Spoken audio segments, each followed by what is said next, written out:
Femgenuity, and it's so good to see you guys. I really wish you'd leave a comment below on something so I could talk to somebody besides myself. That's basically how it goes at the beginning of anything, isn't it? Anyways, on to the real stuff. We are in the self-awareness week, becoming more aware of who you are, what gifts you have to bring to your businesses, what weaknesses you're bringing to your business so that you can continue to move and grow your business at whatever rate you want to. All of these pieces of self-awareness are so important for your growth, both individually and in the business. They always say that know thyself is the big mantra, and it is true. And you think, man, I totally know myself. This seems ridiculously silly to say you don't know yourself because you are you. But I think what happens is over time we start to take different hats or roles in our life, and we assume identity with those things. So you identify just as being a mom, or you identify just as being a wife, or you identify as being smart, or you identify as being overweight, or you identify as being a leader or being a follower, or I could keep going. Identity is part of the self-awareness thing. It's becoming aware of who you've become over the years. So I'm a totally different person at 43 than I was at 20.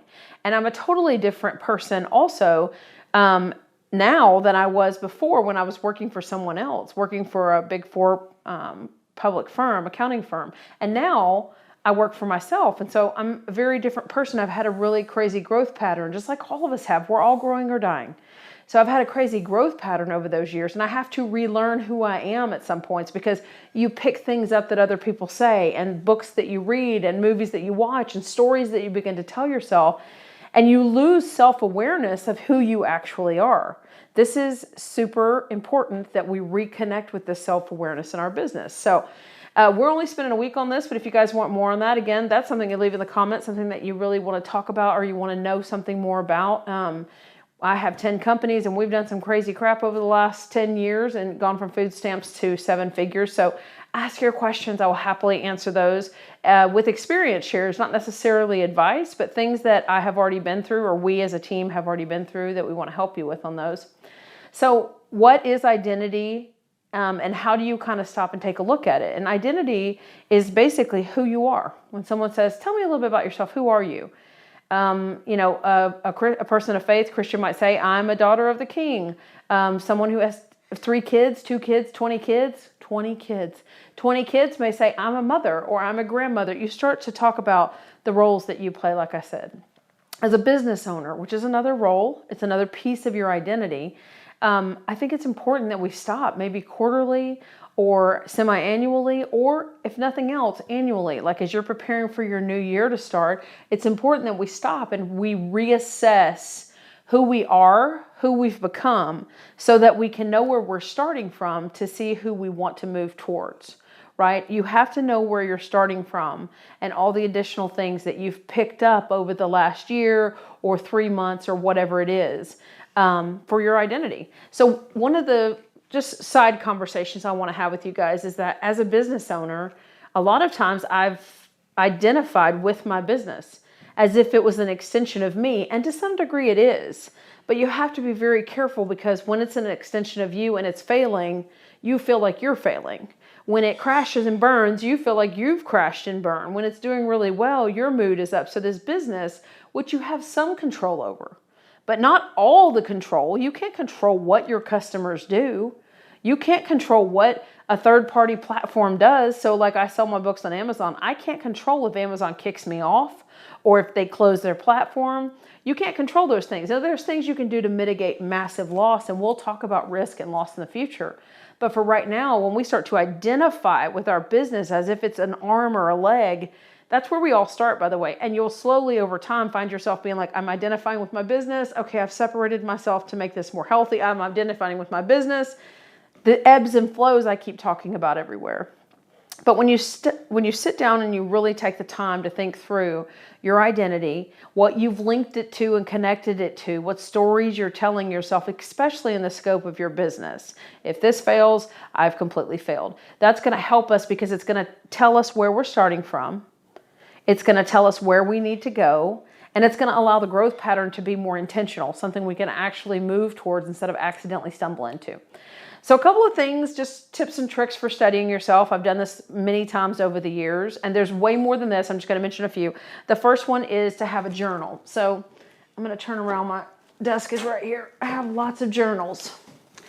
I keep a journal like this, and I write in it almost every day. I'll skip a few days if things get wild and hairy, but I write entries in this thing a lot about what's going on in my life and in the business and how I'm doing. It's really awesome to be able to look back on these things. And one of the things I've started to do lately too, I know I should be better prepared where I'm not turning, but you do not care, is that I've pulled out my old journals. So I've been keeping these journals for about 10 years now.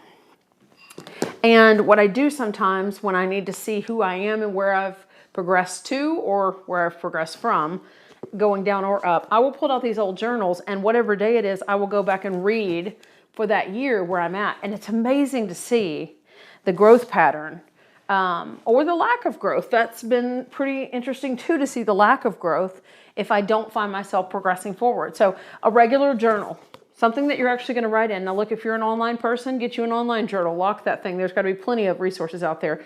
I'm just a paper person.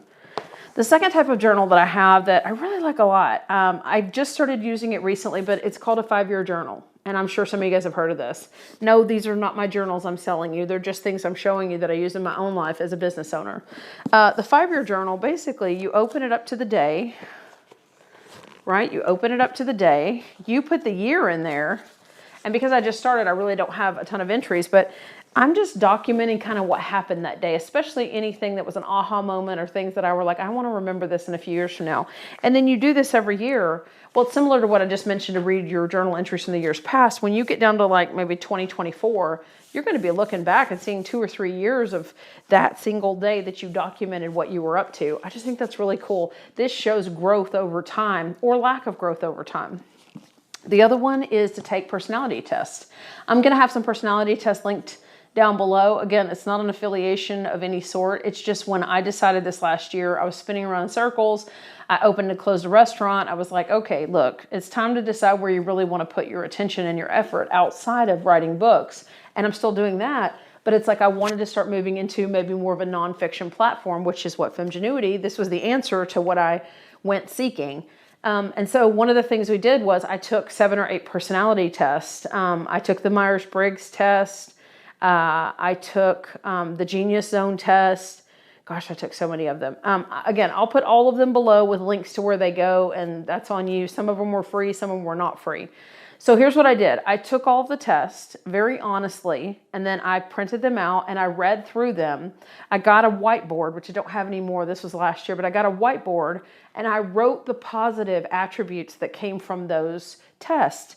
Especially as they started to link across, I could pick out, hey, these are the 10 things that really these tests are saying are completely who I am. And I know that there's more to us in these tests. I get it. Throw shade all you want to, but it's nice to have something external that a scientist or psychologist has put together to help assess someone. Now, this is super helpful to do these tests for your staff too, and we'll get into that in another episode where we talk about how do you get to know your staff better and treat them well. Well, you got to know who they are too.